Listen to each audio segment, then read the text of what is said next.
Krisis keuangan yang melanda dunia termasuk menghempas Indonesia di tahun 1997 hingga 1998 menyebabkan kerugian besar yang harus ditanggung oleh rakyat Indonesia. Krisis antara lain disebabkan oleh risiko sistemik. Risiko yang terjadi di satu negara bisa merambat ke negara lain, kegagalan suatu bank bisa berimbas ke bank lain. Apa dan bagaimana risiko sistemik tersebut? Mari kita lihat kisah berikut ini. Pada suatu pagi yang cerah, kondisi jalan raya ramai lancar, kendaraan lalu lalang tanpa hambatan. Namun tiba-tiba mendadak semua berubah. Sebuah truk gandeng terguling dan menutup jalan, arus lalu lintas seketika terganggu. Seperti virus, kemacetan dengan cepat merebak ke ruas jalan lain, pengemudi mulai panik dan menggerutu, kegiatan terhambat. Kondisi cerita tadi sudah pasti menjadi menu sehari-hari kita, khususnya yang tinggal di Jakarta. Kemacetan tadi dapat menjelaskan konsep risiko sistemik dalam sistem keuangan. Jika jalan raya terdiri dari banyak ruas jalan yang dipenuhi oleh beragam kendaraan, sistem keuangan terdiri dari bank, institusi keuangan non-bank, perusahaan non-keuangan, serta rumah tangga yang terhubung dengan infrastruktur keuangan. Sama halnya dengan kemacetan tadi, risiko sistemik ialah potensi instabilitas, karena adanya gangguan yang menular pada sebagian atau seluruh sistem keuangan. Gangguan tersebut diakibatkan oleh interaksi dari faktor ukuran, kompleksitas usaha, dan keterkaitan antar institusi dan atau pasar keuangan, serta perilaku yang berlebihan dari pelaku keuangan untuk mengikuti siklus perekonomian. Risiko sistemik merupakan hasil pertemuan shock dan vulnerability. Shock adalah peristiwa yang memicu atau membarengi terjadinya krisis, sedangkan vulnerability adalah karakteristik sistem keuangan yang dapat memperkuat dan mempercepat penyebaran shock. Dalam ilustrasi kemacetan tadi, hasil investigasi menemukan bahwa pemicu kecelakaan atau syok adalah supir yang mengantuk dan jatuhnya ranting pohon yang besar sehingga menghalangi pandangan supir truk. Sedangkan vulnerability-nya adalah kondisi jalan yang berlubang serta kerusakan pada mesin truk. Maka, ketika syok dan vulnerability bertemu, terjadilah kecelakaan yang akhirnya menimbulkan kemacetan. Risiko sistemik dapat terjadi dalam dua dimensi. Dimensi cross-section atau dimensi antar subjek. Membahas perilaku elemen-elemen sistem keuangan dalam satu periode.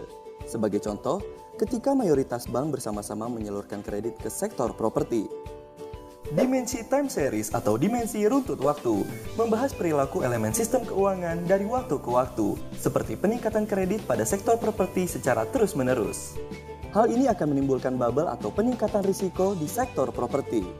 Dengan demikian, perbankan menjadi rentan terhadap masalah dalam sektor properti. Pembentukan risiko sistemik dalam sistem keuangan melewati 3 tahapan. Build up phase yang ditandai dengan overheating pada sistem keuangan. Shock materialization yang merupakan fase awal krisis ditandai dengan munculnya tekanan pada sistem keuangan. Amplification and propagation yang merupakan fase meluasnya dampak krisis baik antara institusi keuangan, pasar keuangan, dan sektor lainnya. Risiko sistemik sangat perlu untuk dimitigasi karena berpotensi berakhir pada krisis yang tentunya menimbulkan kerugian bukan hanya pada sistem keuangan tetapi juga pada perekonomian real. Tapi tenang, risiko yang ada di sistem keuangan Indonesia telah dicegah untuk menjadi risiko sistemik seperti kemacetan tadi. Bank Indonesia bersama Otoritas Jasa Keuangan, Kementerian Keuangan, dan Lembaga Penjamin Simpanan telah mengambil langkah preventif. Dalam mencegah terjadinya risiko sistemik, Bank Indonesia menerapkan kebijakan makroprudensial melalui 4 tahapan strategi operasional. 1. Identifikasi prioritas risiko sistemik melalui balance approach. Identifikasi shock dan vulnerability yang menyebabkan risiko sistemik dilakukan melalui survei kepada stakeholder serta proses analisis data-data. 2. Assessment. Dilakukan secara fokus pada prioritas risiko sistemik yang telah ditetapkan sebelumnya. 3. Perumusan kebijakan makroprudensial, seperti loan to value untuk mencegah penyaluran kredit yang terlalu tinggi dan terkonsentrasi ke sektor berisiko tinggi. Countercyclical capital buffer, agar perbankan menabung di saat kondisi ekonomi baik sehingga dapat tetap menyalurkan kredit di kondisi resesi. Dan giro wajib minimum loan to funding ratio untuk menjaga kecukupan likuiditas bank dan mendorong penyaluran kredit ke sektor produktif. 4. Dalam hal risiko sistemik telah termaterialisasi dan terjadi krisis, Bank Indonesia akan memulai protokol manajemen krisis, berkoordinasi dengan otoritas keuangan lain. Dengan pengembangan tool serta proses asesmen berkelanjutan, Bank Indonesia bersama-sama dengan otoritas lainnya selalu berusaha untuk memitigasi risiko dan menciptakan stabilitas sistem keuangan Indonesia.